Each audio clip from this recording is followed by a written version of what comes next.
Hi guys and welcome to Thrustzone.com. This is Mohit Soni. What you're looking at is the heavily updated Tata Harrier for the year 2024.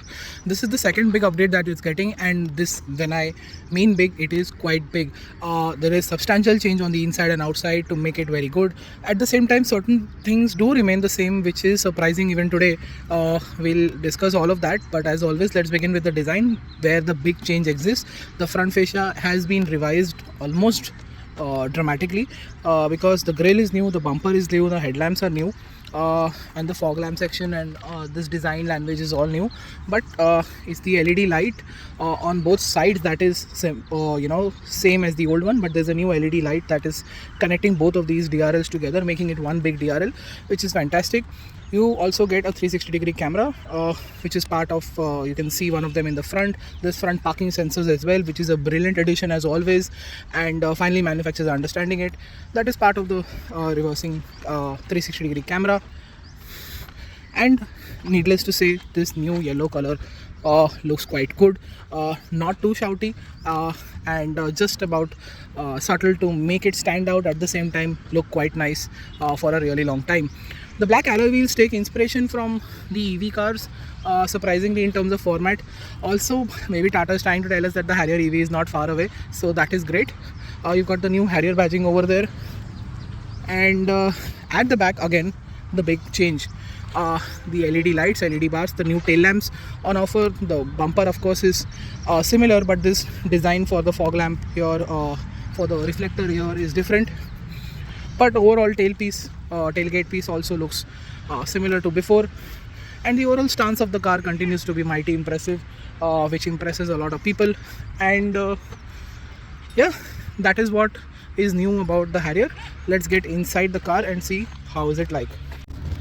So beginning with the interior, let's have a look at what the boot space is like. It continues to be the same, quite big, very generous in terms of space. You can carry a lot of luggage here.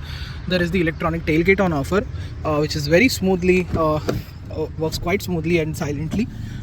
Let's step at the back to see the fact that there is no change in that aspect as well. So there is good knee room, very good leg room. There are charging points here. The AC vents are still mounted on the B pillar, and you've got these adjustable headrests with these very nice pillows that you get on the headrest, which makes things much more comfortable.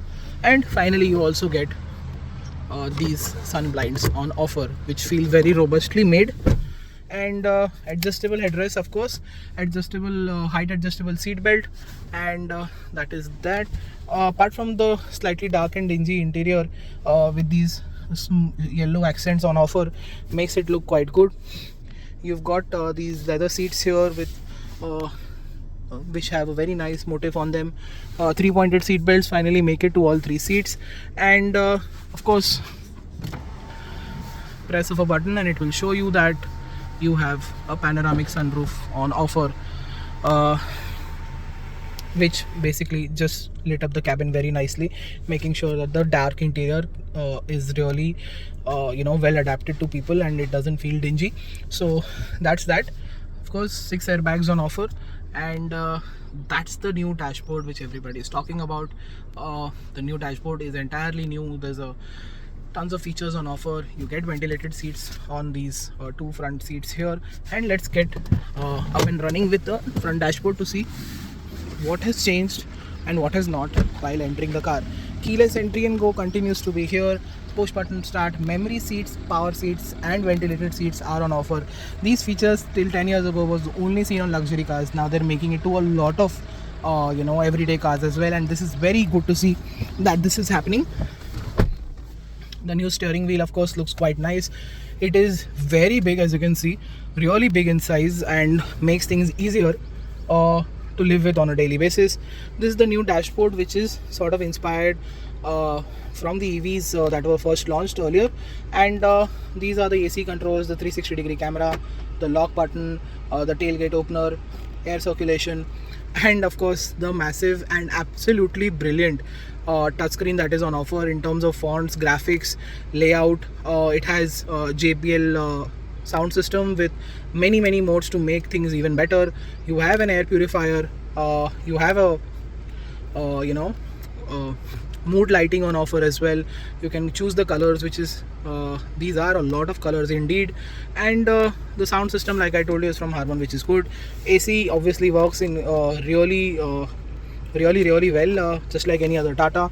Cup holders are here, auto hold is here, electronic parking brake is here. Drive modes, the eco button for the driver is surprisingly quite hidden away.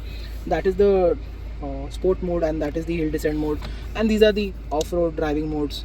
Wet mode is activated. It still continues to say what mode I am in. And rough road mode is city drive mode activated. And that is the wireless charger, that are the two charging points. The glove box is illuminated but not chilled, surprisingly. And that is the armrest, which is chilled, and you get two charging points and a 12-volt socket to charge multiple items together. So this is going to be a charging hub in the car. The new gear lever also looks quite nice. And yeah, like I said, the digital screen is absolutely brilliant, 12-inch in size. You get all 4 types of voice activation: Alexa, Tata's own, Google, Siri, you name it, everything is here. AQI I showed you earlier is here. The back button is permanently placed up here, so I think this is something that you'll be getting used to. Mood lighting, you have the share my location as well, and you have this what 3 words as well, so that makes even more better location sharing attributes. And surround view, of course, like I told you, there is assist on offer, there is SOS on offer, and which is connectivity features. We can connect via the app, and then you can have SOS features as well through the app as well. So the connectivity feature list is also here. And that is, of course, the screen, which is also embedded into the dials here, dial area here, which is now completely grid screen. And just look at the detailing here. That round actually looks like a tunnel made in a stage of some sort, so that is very good attention to detail. You can see you have TPMS, you can see the AEF, DEF, G-force meter, and you can go through navigation here, media here, and get inside settings, and you can change the dial view as well. So that is the trip meter, of course, and that's the driver assist. Let me just show you the driver assist. It has driver attention alert assist, and of course this car also has ADAS features, which you can see on the steering wheel here. You have lane departure warning, forward collision warning, and adaptive cruise control. And I think lane departure warning will be shortly available on this car. These are the buttons you've seen in other Tata cars also recently. The horn is very easy to use, and the illuminated logo looks really nice in the night. Apart from that, let's get inside settings to change the dial view, and there is 3 options on offer. Let's go with the digital view, let's go with the dial view, which is something very Range Roverish, I have to say this. And getting inside, you can I think this is the best one. It shows a lot of things very neatly and cleanly, which is brilliant.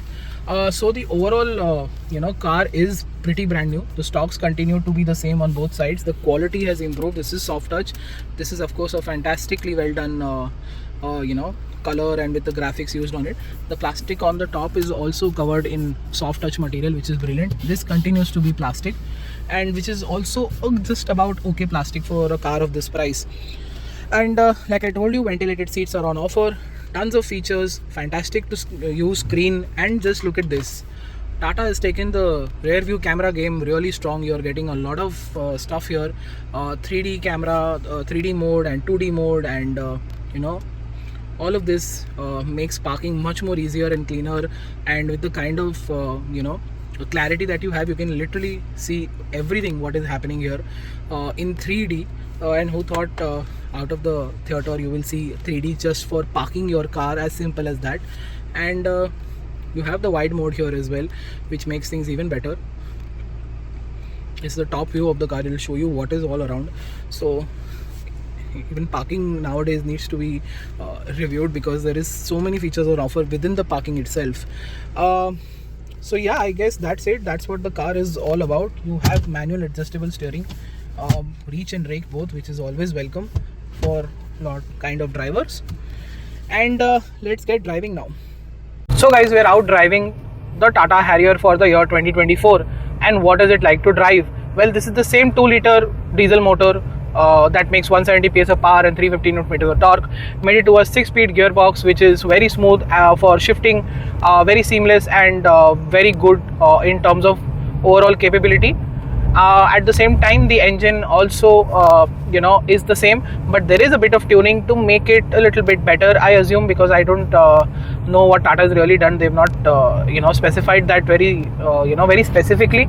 But what I can make out from my last impression of the car is that there is good refinement on offer. Whether that has come from insulation or whether that has come from engine tuning, I have very little clue on that. But that makes this car much more refined than before. And while accelerating, you don't hear a lot inside the cabin like the previous cars. Now you do hear a bit, and I think that muted aspect is quite good, and it lends into refinement and the premium aspect that Tata is heavily pushing on to make this car much more premium in the way it feels, not just with the large feature list. And they have succeeded at it quite well. At the same time, what you also get with this engine is good low end and mid range torque, and top end is just about okay as well for a diesel. Top speed is around 160 170. You can cruise at 120 130 quite easily. There are 6-speed units in the gearbox, so that makes it quite easy to cruise with. Driving in the city is not a problem anymore, because the big change here is the electronic steering, not just in size, but the steering has changed internally as well. And what that does is makes it a very easy car to live with. The steering is super light. When I started driving the Harrier initially after the other car that I was driving, I did not realize that I am driving a Harrier, because the last time when I was using the steering on the Harrier, it required a lot of effort. At the same time, it wasn't big effort for me at least. And but this is far more easier than what it was earlier, and that is a welcome move for the large audience, because the hydraulic steering has been replaced, and parking this car is also much more easier, much more stress free. And along with the parking modes that I explained you, that there reversing camera, front and rear parking sensors, life has truly become easier parking the Tata Harrier. The time and again that we've spent with this car, this has been the most stress-free unit that we've tested till date for the Harrier. And with all these features, it does make driving easier as well. U-turn radius continues to be a little bit higher. Ride quality is fantastic. That's also where the changes I feel are done, because this rides much more in a much more mature fashion now. It doesn't have that hint of heaviness anymore. The car does feel light around corners. It feels much more agile and nimble in the city, with the steering wheel and with the suspension change that has been done to this car. All of this has been done to make sure that you can finally have ADAS features in this car, and which I told you earlier, they all work quite well. Apart from the forward collision system, despite it is switched off entirely, it will just brake once and tell you that you're about to get inside a car. So this becomes pretty much like a German or a European ADAS system, where it is not truly off, it will try to intervene. So just be mindful of that. And ADAS is finally here, so driving does become much more safer on the highways. In the cities, you will have to keep it switched off, depending in which city you are, because it can be quite an irritant because of the constant beeping and the constant forward collision mitigation warnings and brakings will make you go a bit crazy, if I'm not wrong, because of the traffic conditions that we deal in our cities. And yeah, that's what the steering is like. That is what the car is like to drive. Refinement is still required in this car, but if you have some music system on, if you have some people around you, you will not have much of a problem like I do, because I'm here testing the car for you with all the music system off and all of that. So with the music system on, which is actually quite good, like I told you, this should not be a problem in terms of refinement. And with the better handling, much better ride quality than ever before, apart from the improved refinement, and all of that makes this car quite an impressive car than before. It definitely becomes much better. But with the lack of petrol, with the lack of an all-wheel drive system, this also retains its old limit of capabilities that this car can offer, this platform can offer. And we're quite happy with this update. There is a significant change for the customers to really enjoy this car, and this is a welcome move. But we need more from Tata, as always, because we know they're capable of delivering so. And that is it.